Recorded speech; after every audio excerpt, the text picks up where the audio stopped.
Kia ora team, Dave Benfeld here, editor of Rod and Rifle magazine, and this is my Ethical Kill Shot series, Heart and Lung Part 1. So the image shows the rough location of the heart and the lungs. The lungs do encapsulate the heart slightly, and obviously you're trying to hit one or the other, or ideally both of them. So you're disrupting the blood circulatory system as opposed to the central nervous system that we explained in the neck shot video. So it's not quite as fast killer as central nervous system, but it is still fast and ethical. It's important to note that if you hit just the heart or the heart and lungs, a short run may ensue.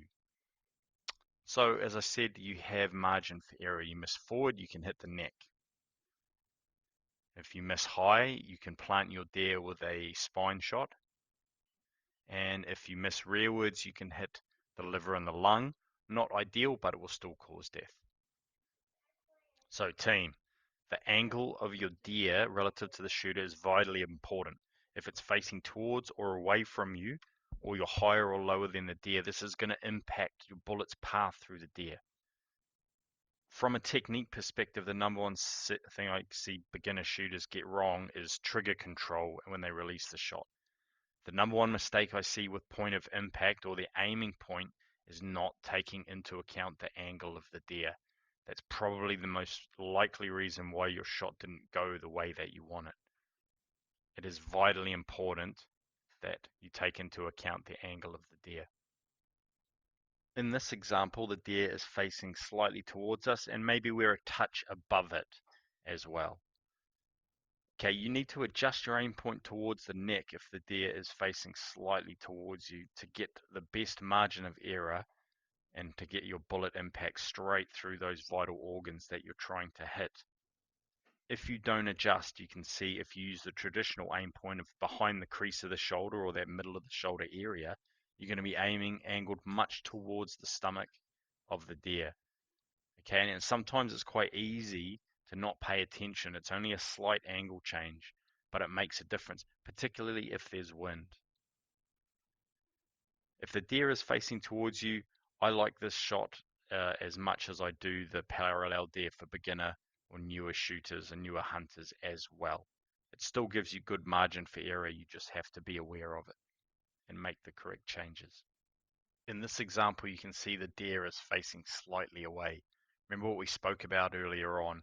The brisket, the bum, and the legs all are good indicators of the angle of the deer.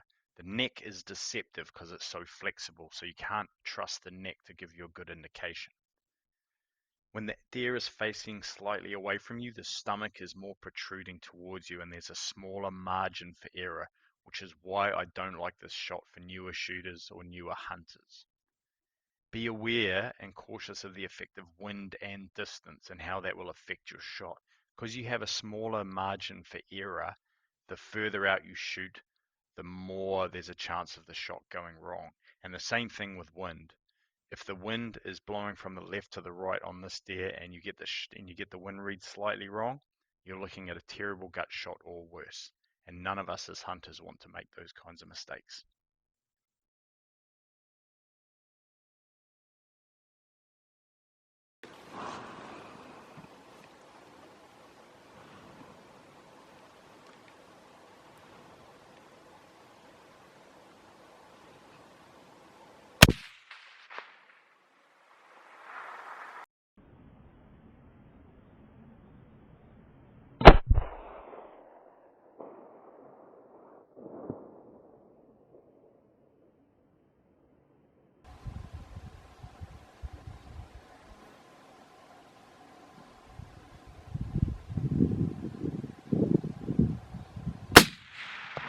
Yep, good shot. She's down. Okay, reload.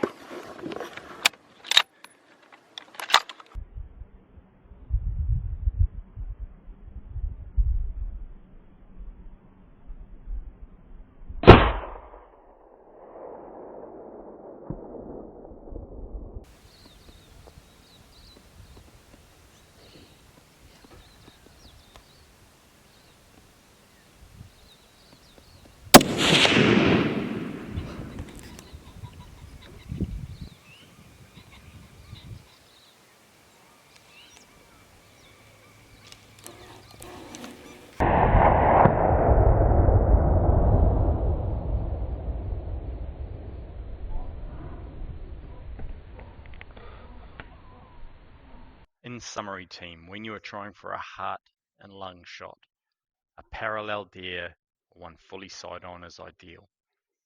You need to take a second to know what the angle of the deer is before you release your shot, because it has a large impact on your margin for error. If you take a look at this velvet stag, yep, it looks pretty side on. Not a bad shot at all. If you look again and try to look and see if you can see some of the brisket, which you can, look at the angle of the legs. You can see it's angled slightly towards you. If the wind is blowing from the right to the left, this has an impact on your margin of error, and the margin of error is what you are trying to maintain. So all these little differences make a difference, especially at range or in wind. Well, thank you for watching. I hope you enjoyed this video. I hope you have a great Christmas and New Year, and look forward to Heart and Lung Shots Part 2 in the new year.